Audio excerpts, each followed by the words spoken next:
Нийслэл хотын төв талбай дээр энэ сарын 8-наас эхлэн том цагаан асарт хоолны өдөрлөг циркийн 7 хоног зохион байгуулж байгаа.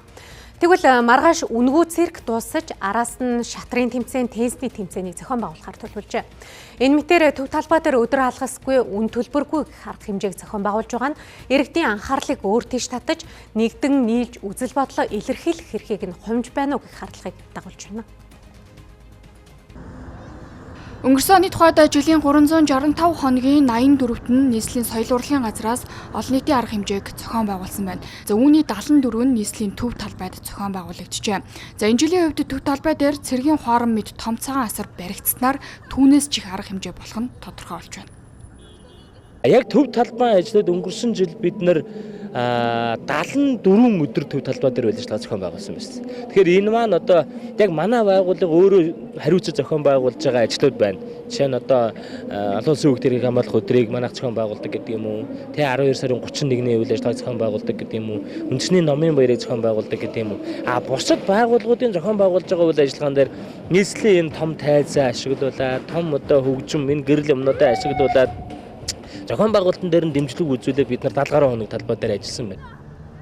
Төв талбайд үнгүү цирк тоглоулахад нийслэлийн соёл урлагийн газраас л гэхэд 165 сая төгрөгийн төсөв гаргасан байна. Энэ мөнгөнд үнэн 7 хоногийн турш өдрийн 3 удаа тоглох циркийн тоглолтод оролцож байгаа 230 гаруй уран бүтээлчийн хоол унаа зэрэгт зарцуулагдсан гэлээ.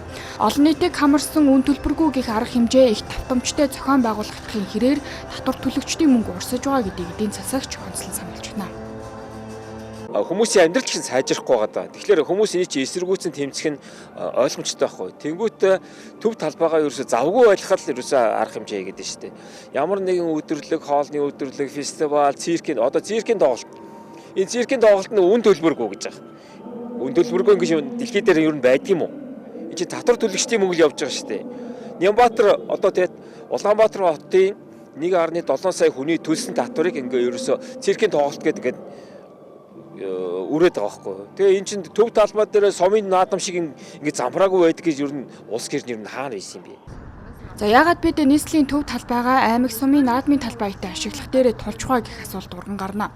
За хариулт нь хүүхдүүд чөлөө цагаа өнгөрүүлэх газаргүй учраа авч байгаа цалин нь 5,000-аас дээш үнэтэй хоол авахд хүрэлцэхгүй учраа соёл урлаг нь гудамжинд гарсан учраас за угтаалаа дүүрэг бүрт эдгээр соёл үйлчилгээний газар хүртээмжтэй цалин хөлсөн амьдралд нь хүрэлцдэг байсан бол иргэд өнөөдөр хүүтэн өдөрч төв талбайг зорж үнгүү зүйлд дугаарлах шаардлагагүй байлаа.